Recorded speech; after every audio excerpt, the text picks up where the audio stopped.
किसी भैया दीदी के चक्कर में मत पड़ना, मतलब भले ही बीटेक आईसीरी वाला बन जाना, लेकिन ये रेडमी डेवलपर बन के मतलब इंडिया का नाम मत खराब करना ओपन सोर्स कम्युनिटी में। और जनरली एक लोग गलती करते हैं कि रेज्यूमे को फाइल के फॉर्मेट में अटैच करते हैं, वो मतलब मत किया करो, क्योंकि जनरली कुछ लोग होते हैं अवॉइड करते हैं, डाउनलोड करना पड़ेगा ये वो।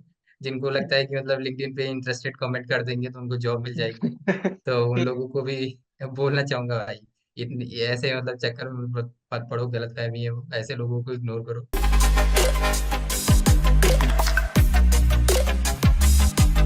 Hi everyone. In today's video, we have with us Shiv, who has cracked like more than 10 offers. I'm not going to waste any of your time. We'll be discussing everything about his journey, the resources that he used, the unconventional path that he had taken. So let's get started with his introduction. Over to you, Shiv. So my name is Shiv Shankar Kanochia, and I am a fourth year undergraduate student of the Department of Industrial and Systems Engineering at IIT Kharagpur. Currently, I work with Merkur and Function Up as a freelancer, and I also received two offers of summer internship from Microsoft and another one from the Trilogy Innovation. Till now, total I have received the 12 offer letters from different MNCs and startups. Previously, I have also worked with the four more startups, including Pinch, Actuary, Pristine Escapes, and the last one is the research internship that I worked with the Taiwan University. Like the name of the university is National Yulin University of Science and Technology. And this opportunity I got from my one of my college professor. So apart from all of these, I have also participated in my college societies and clubs. I was a part of three societies in my first year. So the societies are Chitis, that is the one of the largest tech fest of the Asia, and the and entrepreneurship cells and computer graphics labs. And computer graphics lab is a game development society. Got it. And also the I also participated in general championship. Like if you watch the Chichore movie, so we have seen the like general championship of the sports. So Yes. likewise, we have the other general champions also like tech and cultural. So I participated in tech that was organized by the IIT Kanpur that year. So my team got the gold medal there, and my hobbies are cricket and reading books. So mostly I read fiction just to live in Delulu. Got it. तो आपने बहुत अच्छा सा introduction दिया अपने बारे में, बहुत सारी चीजें बता दी, बट जो कुछ चीजें मैंने इसमें से पकड़ी वो थी कि आप सीएस ब्रांच से नहीं है, ना ही कंप्यूटर साइंस से रिलेटेड, जैसे कि इलेक्ट्रॉनिक्स हो गया या डबल हो गया, आईटी हो गया, इस ब्रांचेस से नहीं है।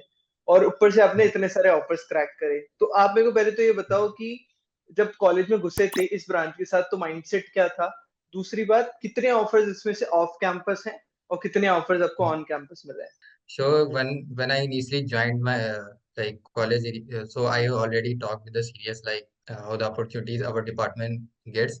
So like IIT KGP has like this branch industrial and systems and engineering. Only IIT Kharagpur this branch has. So this branch got the two times on campus internship, and other branches have only one time internship. But IIT Kharagpur had closed this branch now, so I am the last batch here. So I get the on-campus internship two times. For that reason only I joined this branch, and also this is circuitous branch. So we don't face like that और like कि इस branch को allow नहीं करेंगे अगर दूसरी companies आ रही है। अच्छा, तो आपको हर जो कैंपस में कंपनीज आती थी उसमें अलाउ कर दिया जाता था? हाँ हाँ, हमें अलाउ कर देते थे। ओके, तो जो आपके 12 ऑफर्स थे उसमें से कितने ऑफर आपको ऑन कैंपस मिले और कौन से थे वो, और ऑफ कैंपस कौन कौन से थे? सो हमारा थर्ड ईयर में मतलब इंटर्नशिप स्टार्ट हुआ था अगस्त के टाइम से। मतलब मैंने ऑन कैंपस अप्लाई किया था, लेकिन मेरा दो कंपनीज में शॉर्टलिस्ट आया था, आईटीसी और आईटीसी नो सॉरी एचयूएल और स्प्रिंकलर में। आईटीसी में तो टेस्ट के बाद से निकाल दिया था, तो वो दोनों में इंटरव्यू मेरा हुआ था, दोनों में ही रिजेक्ट हो गया था। फिर उसके बाद से मैं ऑफ कैंपस अपना अप्लाई करना स्टार्ट किया। मेरे बाकी जो सारे ऑफर्स हैं जो मैंने बताया, सारे के सारे ही ऑफ कैंपस हैं। ऑन कैंपस मुझे एक भी ऑफर नहीं मिला। अच्छा, ऑन कैंपस कोई भी नहीं, मतलब सारे ऑफ कैंपस मिले थे? ये तो और इंटरेस्टिंग बात हाँ होगी। हाँ मतलब even though you are from one of the prestigious institutes, आपने ऑफ ऑन कैंपस का आपको फायदा हुआ नहीं, बट ऑन ऑफ कैंपस आपने बहुत अमेजिंग ऑफर्स निकाले। ग्रेट। तो यार क्या होता है ना, students in India have this thing कि भाई ऑफ कैंपस एक बहुत बड़ा जो वो नहीं होता पूल होता है कि भाई हम्म, बहुत ज्यादा बच्चे हम्म, ऑफ कैंपस प्लेसमेंट्स के लिए बैठते हैं या इंटर्नशिप के लिए बैठते हैं। हम्म, प्रॉब्लम आती है कि हम्म। अपॉर्चुनिटीज नहीं आ रही हैं, रिस्पॉन्सेज नहीं आ रहे हैं, तो आपने उस चीज को कैसे टैकल किया? What strategies you follow? Like off campus apply करने के लाइक कई कई सारे तरीके होते हैं। एक तो जो लोग बहुत सारी गलती करते हैं, मतलब मैंने मतलब जनरली जो देखा है कि लोग जैसे ही कोई अपॉर्चुनिटी आई, मान लो कि गूगल हायर कर रही है, फिर सारे के सारे ही लोग ही उसको टेलीग्राम, लिंक्डइन, ट्विटर हर जगह पोस्ट कर देते हैं। उसकी वजह से क्या होता है, जो लोग उस जॉब के लिए एलिजिबल भी नहीं है वो लोग भी अप्लाई कर देते हैं, और फिर डिजर्विंग कैंडिडेट वहां से हट जाते हैं। मतलब उन लोगों को मतलब रैंडम शॉर्ट लिस्टिंग हो जाता है, या एटीएस स्कोर के बेसिस पे वो लोग कर देते हैं। तो डिजर्विंग कैंडिडेट को भी मतलब नुकसान हो जाता है, अनडिजर्विंग कैंडिडेट चले जाते हैं उधर। तो मैं क्या किया, मतलब मैं तो जितने भी मेथड्स हैं, मैं टोटल 6 मेथड फॉलो किया। सारे के सारे मैं हर तरीके से मैं अप्लाई करता था कि चांसेस बढ़ाने के लिए। तो पहला मतलब तरीका होता है कि या तो तुम डायरेक्ट करियर पोर्टल पे अप्लाई कर दो, या तो हम्म। फिर तुम किसी से रेफरल ले सकते हो, रेफरल के थ्रू अप्लाई कर लो, या कोल्ड ईमेलिंग कर लो। और फिर होते हैं कि मतलब जो सीईओ वगैरह होते हैं, एचआर वगैरह होते हैं, वो लिंक्डइन या ट्विटर पे भी एक्टिव रहते हैं। तो वो लोग भी पोस्ट करते हैं, मतलब कि ओपनिंग्स है हमारी कंपनी में, तो उधर भी उन लोगों को डायरेक्ट रीच आउट कर सकते हो। फिर होता है कि कोडिंग कॉम्पिटिशन्स होते हैं, हैकाथॉन्स होते हैं, जैसे फ्लिपकार्ट ग्रेड है, या कोडिंग कंपटीशन जैसे मैं ट्रायोलॉजी का मेरा ऑफर था, वो मैं कोड एक ऑन करके एक कोडिंग कोडिंग कंपटीशन हुआ था, मतलब ऑल इंडिया हुआ था। उसको मैं दिया था, उसके थ्रू मुझे मिला था। और भी मतलब वेबसाइट्स होती हैं, जैसे वेल फाउंड्स हैं, लिंक्डइन जॉब्स है, क्यूएट करके हैं, तो इनके थ्रू, सबके थ्रू मैं अप्लाई किया था। तो मेरा जो ट्रायोलॉजी और ये माइक्रोसॉफ्ट का ऑफर है, माइक्रोसॉफ्ट तो मैं करियर पोर्टल के थ्रू मिला था, ट्रायोलॉजी वाला एक कोडिंग कंपटीशन के थ्रू। और कई सारे मैंने कोल्ड ईमेलिंग और ये जो डिफरेंट वेबसाइट्स हैं, वेल फाउंड एंड क्यूएट करके, उधर से मिले। ओके। तो एक चीज बताओ कि जो कोल्ड ईमेलिंग आपने करी, तो कोल्ड ईमेलिंग के लिए हम्म। छोटा सा एक फॉर्मेट बता दो, आप क्या यूज करते थे? मैं जनरली मतलब ज्यादा बकवास नहीं लिखता था। जो लोग करते हैं कि क्या करते हैं, चैट जीपीटी मार के कुछ भी लिख देते हैं, उसके वजह वो वैसे कोल्ड ईमेल वो लोग रिजेक्ट कर देते हैं, पढ़ते भी नहीं है हाँ। जनरली। तो मैं क्या करता था, मैं तो अपना बस 2 लाइन में बस लिखता था कि मेरा नाम ये है, और मैं ये कॉलेज में पढ़ता हूँ। उसके बाद से पॉइंट वाइज बुलेट पॉइंट भी लिख देता था कि मतलब मेरा प्रीवियस एक्सपीरियंस ये है, मैंने इधर ये चार चार कंपनी में काम किया है, ये मैंने प्रोजेक्ट बनाए हैं, और सारे लिंक्स डाल देता था कि जिसे अगर उन्हें चेक करना हो, वेरीफाई करना हो, तो वो डाल देता, वो वेरीफाई कर सके। फिर पूछ लेता था कि आपके पास कोई ओपनिंग है तो मतलब देख लो उसके हिसाब से, और रेज्यूमे अटैच कर देता है। और जनरली एक लोग गलती करते हैं कि रेज्यूमे को फाइल के फॉर्मेट में अटैच करते हैं, वो मतलब मत किया करो, क्योंकि जनरली कुछ लोग होते हैं अवॉइड करते हैं, डाउनलोड करना पड़ेगा ये वो। तो गूगल ड्राइव डाल दो तो मतलब बेटर रहता है, उन लोगों को डाउनलोड नहीं करना पड़ता है। तो शुरुआत कैसे हुई, हमें ये समझा दो शिव, आपने क्या किया अपने फर्स्ट ईयर में एंटर होने के बाद कि भाई ये कर हम्म। लेता हूँ, फिर ये कर लेता हूँ, because there are so many resources on the internet, इतने सारे रोड मैप्स भी अवेलेबल है, तो आपने क्या फॉलो किया था? सो मैंने मतलब जैसे ही मतलब ज्वाइन किया अपने फर्स्ट ईयर से ही, तो मतलब सीनियर्स वगैरह से पहले मतलब मेरा बॉन्ड सीनियर से बहुत अच्छा था। मैंने ज्वाइन भी नहीं किया था कॉलेज, उसके पहले से ही मैं कुछ सीनियर्स को, मेरे डिपार्टमेंट के जो सीनियर्स थे उनको जान गया था फेसबुक के थ्रू। अच्छा। तो फिर हाँ, फिर फर्स्ट ईयर ज्वाइन करने के बाद ही मतलब पहला सेमेस्टर स्टार्ट हुआ, उसी सेमेस्टर से ही मतलब मैं कोडिंग करना स्टार्ट कर दिया था। और सीनियर से तो फंडे मिल ही गए थे, तो मैंने फर्स्ट फर्स्ट ईयर में ही पूरा मतलब मन स्टैक वगैरह कर लिया था, प्रोजेक्ट कुछ बना लिए थे। फिर मोस्ट ऑफ द जो चीज़ें मैंने सीखी वो सारी यूट्यूब से ही थी, ब्लॉग से थी, डॉक्यूमेंटेशन थी। बहुत सारे फ्री रिसोर्सेज अवेलेबल हैं। मतलब एक किसी रिसोर्स को पकड़ लो और फिर उसे मतलब पूरा खत्म करना है, ऐसा नहीं कि मतलब इधर उधर जंप कर रहे हैं, फिर उसकी वजह से आधा इधर करोगे आधा उधर करोगे, वो पूरा कंप्लीट हो नहीं पाएगा। फिर ये तो मतलब डेवलपमेंट का पार्ट हो गया। फिर उसके बाद से मतलब हमारे कॉलेज में तो कोडिंग के भी मतलब ये सी प्लस प्लस भी पढ़ाते हैं ना, तो वो सी प्लस प्लस मैंने कॉलेज से ही सीखा। और फिर एसटीएल मैंने यूट्यूब से सीख लिया था। एसटीएल सीखने के बाद मैंने कोड फोर्सेस पे मतलब प्रैक्टिस करना चालू किया, कॉन्टेस्ट देना चालू किया।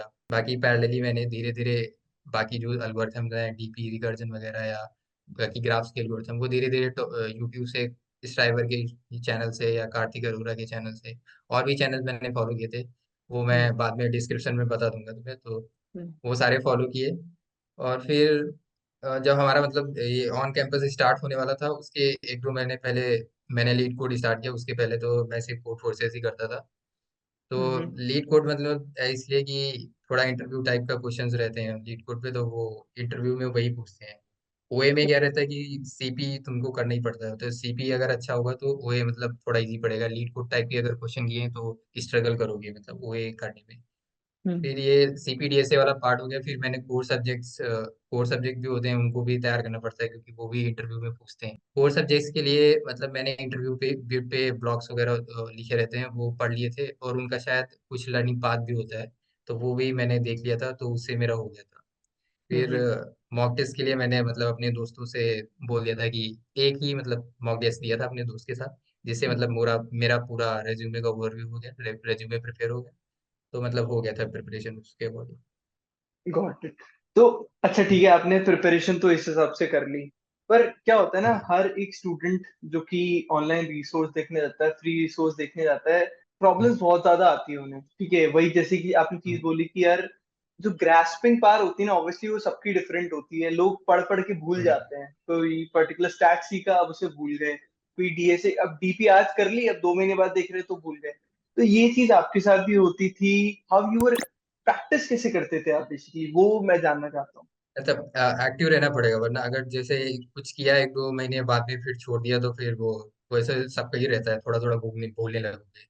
तो मतलब हम्म। अगर कंसिस्टेंसी तो मेंटेन करनी पड़ेगी। कंसिस्टेंसी के लिए डीएसए, अगर डीएसए में मेंटेन करनी तो लीड कोड की डेली स्ट्रिक कर सकते हो, या मतलब टारगेट बना लो कि मैं ये क्वेश्चन कोड फोर्सेस पे करूंगा ही करूंगा, चाहे जो कुछ हो जाए, उसके बिना सोऊंगा नहीं, तो ऐसे मतलब टारगेट बना सकते हो उसके लिए। बाकी डेवलपमेंट के लिए तो यही है कि कुछ नया सीखते रहो, या तो सीखते हो तो उसके बेसिस पे कुछ प्रोजेक्ट या आइडियाज वगैरह बनाते रहो। जनरली तो मेरे उधर जो मतलब मेरे कॉलेज में आईटी केजीपी में होता है कि कुछ ना कुछ किसी कोर्स में कुछ प्रोजेक्ट वगैरह आ जाते हैं, तो उस प्रोजेक्ट को बनाने के लिए मतलब हमें डेवलपमेंट या कुछ तो जो मशीन लर्निंग वगैरह की जरूरत अगर पड़ रही है, तो उसकी वजह से हर सेमेस्टर मेरा रिवाइज वगैरह होता रहता है, तो उसका कोई गॉट लोड इट। नहीं हुआ। तो गॉट कॉलेज इट। के प्रोजेक्ट्स को भी मतलब जो कोर्स प्रोजेक्ट है उनको अगर सीरियसली लोगे, उन्हें सीरियसली हम्म। बनाओगे, तो रिवाइज होती रहेंगी चीजें, और नहीं ग्रेड भी कैसे अच्छा आएगा तुम्हें उस कोर्स में। नहीं, बिल्कुल सही हम्म, बात है कि उन्हें भी सीरियसली लेंगे तो और आपको हम्म। क्या लगता है कि आज की तारीख में स्टूडेंट बोलते हैं यार ये मन स्टैक है, या फिर हम बैकएंड डेवलपमेंट सीख रहे हैं या एंड्रॉइड डेवलपमेंट सीख रहे हैं, कितना टाइम लग जाता है? What do you think is an ideal time to learn any particular tech stack? हाँ, मेरा स्ट्रेटजी तो मतलब सिंपल ही था। मतलब मैं क्या करता था कि जैसे मुझे रिएक्ट सीखना है, तो मतलब मैं गया यूट्यूब पे, और कोई एक जैसे जनरली लोग डाल देते हैं कि रिएक्ट इन वन वीडियो करके, तो वो मैं हाँ। 1-2 घंटे का जो भी उनका वीडियो रहता था वो देख लेता था। उससे क्या होता था कि आइडिया लग जाता था कि एक्चुअली में रिएक्ट में कौन कौन से टॉपिक्स हैं, या मतलब जो इम्पोर्टेंस है। उसके बाद से मुझे ओवरव्यू मिल गया। ओवरव्यू मिलने के बाद डॉक्यूमेंटेशन देख लेता था थोड़ी। हम्म। डॉक्यूमेंटेशन से पूरा आइडिया लग जाता था। फिर उसके बाद से मतलब कुछ प्रोजेक्ट वगैरह ढूंढने का ट्राई करता था। उन्हें बनाते बनाते एरर्स आएंगी, उनसे सीखोगे, फिर वो धीरे धीरे सीख जाओगे। तो मेरा यही स्ट्रेटजी रहता था, पहले कोई यूट्यूब वीडियो देखो, फिर ब्लॉग्स एंड डॉक्यूमेंटेशन रिफर करो, फिर कुछ बनाओ, फिर उससे फिर से सीखोगे, तो मतलब ओवरऑल हो जाता था सर्च वर्च करके। Got it. तो आप एक बार, जितने आपके 12 ऑफर्स थे सबको एक बार डिस्क्राइब करोगे? चलो, आपने कोडेगॉन हायरिंग चैनल से, उससे हम्म, कोड नेशन का हो गया, करियर्स पोर्टल से हम्म। माइक्रोसॉफ्ट का हो गया, बच्चे हुए जो 10 ऑफर्स हैं एक बार वो बता दोगे, और कैसे मिले वो एग्जैक्टली exactly? आपको रिक्रूटर को रीच आउट किया, कोल्ड ईमेल किया? तो मेरा मतलब जो सबसे पहला ऑफर लेटर था वो तो मुझे एक कॉलेज के ही एलुमनाई थे। वो कॉलेज में एलुमनाई मीट थी, मेरे हॉस्टल के ही वो सीनियर थे, तो वो आए थे। तो यहाँ पे बस मतलब हम लोग बातचीत ही कर रहे थे, वो लोग ऐसे ही आग के सामने बैठे, तो बातचीत बातचीत में ऐसे बोल दिए कि किसी को कुछ इंटर्न चाहिए हो तो बोल देना। तो मैं बोला कि मेरा ये है, मतलब मैं ये सोसाइटीज में हूँ, तो मैं डेवलपमेंट में ही काम करता हूँ। तो उन्होंने उस टाइम मुझे पहला इंटर्न दे दिया था, तो मुझे कुछ एफर्ट नहीं मारना पड़ा उसके लिए। तो वो कुछ इंटरव्यू वगैरह भी नहीं हुआ था, तो ऐसे ही स्मूथ प्रोसेस डायरेक्ट ही ले लिया था। फिर हम्म। उस फिर जब हाँ, वो फर्स्ट फर्स्ट इंटर्नशिप के बाद क्या हुआ कि मतलब मेरे रेज्यूमे में जैसे ही कुछ आया, फिर रेज्यूमे मेरा शॉर्टलिस्ट होने लगा। फिर मैंने क्यूएट पे अप्लाई किया। क्यूएट पे मुझे एक्चुअली लाइफ वाली इंटर्न। एक्चुअली लाइफ के बाद मुझे पैरेलली जो रिसर्च प्रोजेक्ट था वो तो मेरा कॉलेज प्रोजेक्ट काइंड ऑफ ही था। तो मतलब एक प्रोफेसर से बोला कि मतलब मुझे रिसर्च प्रोजेक्ट चाहिए, तो वो लोग वो अरेंज करा दिए थे। तो वो प्रोफेसर के थ्रू हो गया। फिर पिंच में मिली मुझे ऐसे ही। बाकी पिंच तो मुझे मिला था, ये भी कॉलेज सीनियर थे। हॉल के में तो मेरे ही हॉस्टल के सीनियर थे, उन्होंने हॉल के ग्रुप में डाला कि ओपनिंग्स हैं, किसी को आना हो तो आ जाओ। तो मैं उन्हें अपना रेज्यूमे भेजा। मेरे रेज्यूमे में पहले से 3 इंटर्न थी, तो वो देख के उन्होंने ले लिया वो। जबकि इंटर्न थी वो मतलब रिएक्ट नेटिव की ऐप डेवलपमेंट की, और मेरे को ऐप डेवलपमेंट बिल्कुल ही नहीं आता था, और फिर रिएक्ट आता था, तो रिएक्ट के बेसिस पे उन्होंने मुझे ले लिया था इंटरव्यू लेके। हम्म। फिर उसके बाद आए बाकी जो स्पार्क्स कंसल्टिंग प्रो है, या और मैं D2 Analytics.ai है, तो सारे कंपनीज के नाम तो याद नहीं आ रहे, प्रिस्टाइन, प्रीतम एंटरप्राइजेस है, ऐसे कई कई सारे ऑफर थे। तो कुछ मेरे को एक तो D2 Analytics.ai तो मुझे ट्विटर से मिला था, और एक हम्म। दो ऑफर्स मुझे लिंक्डइन से मिले थे, और एक ऑफर मुझे जो प्रीतम एंटरप्राइजेस वाला था वो मुझे वेल फाउंड से मिला था। गॉट ऐसे इट। था। काफी काफी सही है, काफी अमेजिंग है। इवेंचुअली आपने जितने भी जगह हाथ पैर मारे जा सकते थे, अपने सीनियर्स हो गए, एलम्स हो गए, लिंक्डइन हो गया, ट्विटर हो गया, वेल फाउंड हो गया, करियर पोर्टल हो गया, हायरिंग चैलेंजेस हो गए, सब जगह। अब स्टूडेंट्स, मतलब जितने भी मैंने देखा है, वही बोलते हैं कि we don't have time. What is your opinion on that, कि यार टाइम ही नहीं है हमारे पास हर जगह देखने का या अप्लाई करने का। टाइम तो रहते ही जनरली, 1-2 घंटे रील तो सभी देखते हैं, तो मतलब ऐसा बहाना तो नहीं मार सकते। रील देखने का अगर टाइम निकाल सकते हो तो 1-2 घंटे हाँ, अप्लाई करने में हो जाए। 10-15 एप्लीकेशन तो डेली अप्लाई कर सकते हो। ट्विटर पे नहीं, या लिंक्डइन पे एक्टिव रहोगे तो उधर तो लोग ई लफड़ा वगैरह करते रहते हैं, तो उधर इन्वॉल्व होने से अच्छा है कि कुछ कंस्ट्रक्टिव कर लो। बिल्कुल बिल्कुल। और आपके अकॉर्डिंग आपके जो पियर्स थे, मतलब आपके जो फ्रेंड्स थे, क्या वो लोग भी इसी जील के साथ अप्लाई करते थे, या फिर उन्हें भी इतने ही ऑफर्स मिले, या आप ही कुछ अलग थे? What was the atmosphere around you? मतलब मेरे दोस्त तो जनरली डेवलपमेंट में उतना थे नहीं, मैं मोस्टली डेवलपमेंट करता था, वो लोग कोडिंग वगैरह, मतलब ये सीपी वगैरह में ज्यादा थे, तो most of them were relying on the on campus placement and internship, और उन लोगों को मिला भी ऑन कैंपस ही मिल गया। तो मेरा और कोई दोस्त नहीं है जिसको ऑफ कैंपस लगा हो, मतलब मेरे ही एटलीस्ट मेरे डिपार्टमेंट में जिनको मैं जानता हूँ, तो मेरा ही सारे ऑफर्स ऑफ कैंपस थे। ओके।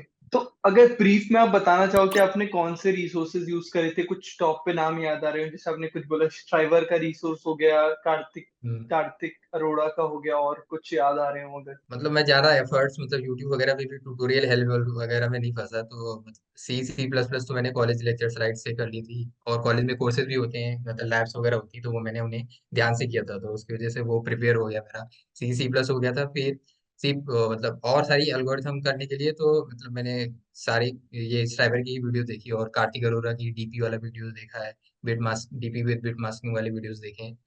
तो वो उधर से हो गया था। फिर मतलब ऐसे मतलब कॉन्टेस्ट देखे देते गए, तो आप सॉल्विंग करोगे तो मतलब आइडिया लग जाता है कि ये वाला टॉपिक मुझे नहीं आता है, तो उसका या तो कोड फोर्सेस पे ही ब्लॉग मिल जाता है, या तो फिर यूट्यूब पे देख लो, कोई एडिटोरियल बना देता है, तो हम्म। उससे मतलब हेल्प हो जाता है।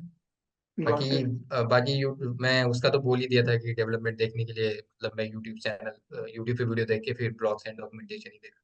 तो मतलब हम्म। मोस्ट ऑफ द मतलब चीजें मैं जो किया वो सारी मतलब कंसेप्टिव रिसोर्सेज से यूज किया, ये भैया दीदी के चक्कर में पड़ के उनका कोर्स वोर्स नहीं यूज किया। ओके, तो ये अच्छी चीज करी है आपने कि भैया दीदी का कोर्स ने लिया, ऑल्दो हमें उसके बारे में बातें नहीं करनी चाहिए। पिछले एक साल के अंदर आपको कितने ऑफर्स मिले, उससे ये आइडिया लगेगा कि रिसेशन में भी ऑफर्स मिल रहे थे क्या लोगों को? 2024 में तो लास्ट ईयर तो मुझे सिर्फ 2 ऑफर 3 ऑफर मिले थे, जो मतलब मैंने अप्लाई किया। एक तो माइक्रोसॉफ्ट का मिला मुझे, ट्रायोलॉजी का मिला, तीसरा D2 Analytics.ai का मिला, और हाँ एक अभी और मिला, 4 सॉरी 5 ऑफर्स, काउंट गलत हो गया। सो पहला ऑफर था माइक्रोसॉफ्ट से, दूसरा था ट्रायोलॉजी से, तीसरा हम्म। मुझे ये दोनों मुझे मिले थे पिछले साल अराउंड अगस्त या सितंबर के अराउंड मिले थे।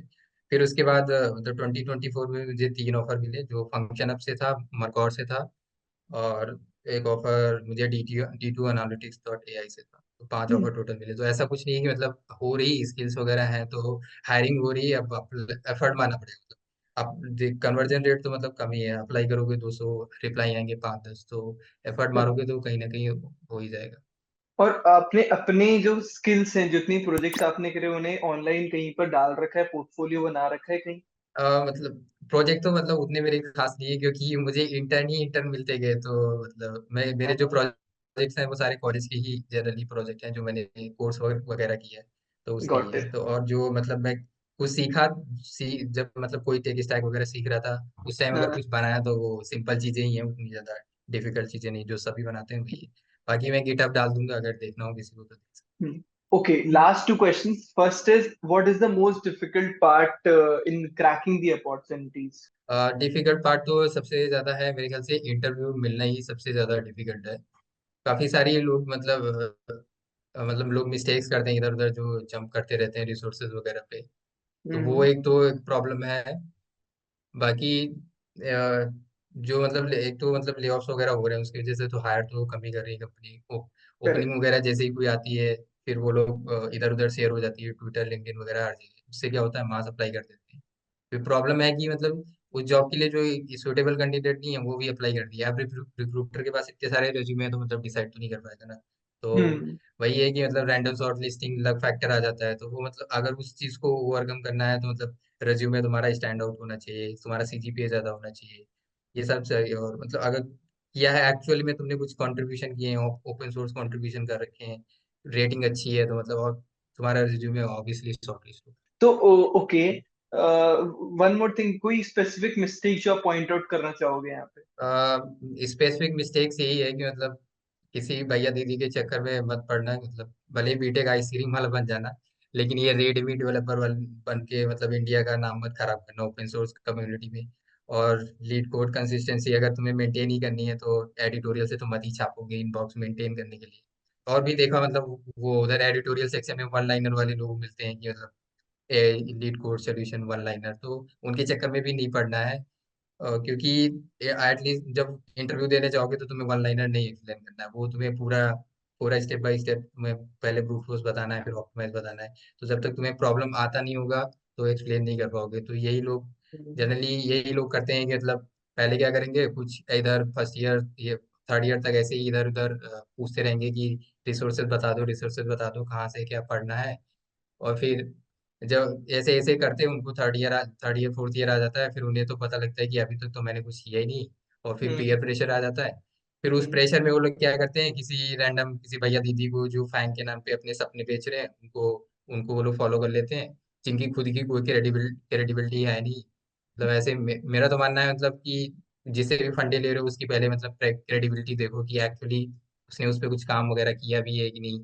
बहुत सारे हम्म। लोग हैं जिनको कोड फोर से लीड कोड अकाउंट भी नहीं है, कैंडिडेट हम्म। मास्टर कैसे बनते हैं उसका रोड मैप बनाने लगते हैं। तो हम्म। ऐसे ही है मतलब। और भी यूट्यूब वीडियोस हैं, या मतलब कुछ इन्फ्लुएंसर्स हैं बोलते रहते हैं कि सीजीपीए मैटर नहीं करता, ये है वो है, मतलब क्लासेस बंक करना है स्कूल। तो वो सब चक्कर में नहीं पड़ना है, सीजीपीए मैटर करता है। ऑन कैंपस में तुम्हारा हाई सीजीपीए होगा, एवरेज कोडिंग स्किल्स होंगी, तब भी काम हो जाता है। तो हाई हाई सीजीपीए हमेशा मेंटेन करो। सीजीपीए कभी तुम्हें नुकसान नहीं देगा, लेकिन तुम्हारा लो सीजीपीए तुम्हें बहुत ज्यादा ही परेशान करेगा, तुम्हारा रिज्यूमे वगैरह शॉर्टलिस्ट वगैरह नहीं होगा। तो करेक्ट। ये सब प्रॉब्लम्स रहती हैं।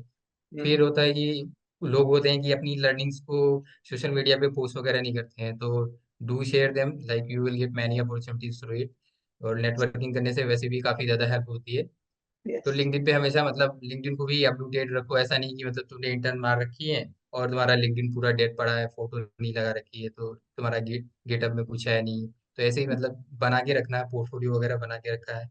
हैकाथॉन्स में पार्टिसिपेट करो, नहीं करते हैं लोग। मीटअप्स वगैरह में जाओ अगर एक्सेसिबल है। कॉलेज के सीनियर से बॉन्डिंग बना के रखो, लोग नहीं बनाते हैं। कॉलेज कई हम्म। सारी तुम्हें अपॉर्चुनिटी सीनियर से ही डायरेक्टली मिल जाएंगी। तो मेरे को तो एक दो इंटर्नशिप उधर से ही मिली, सीनियर्स की वजह से ही।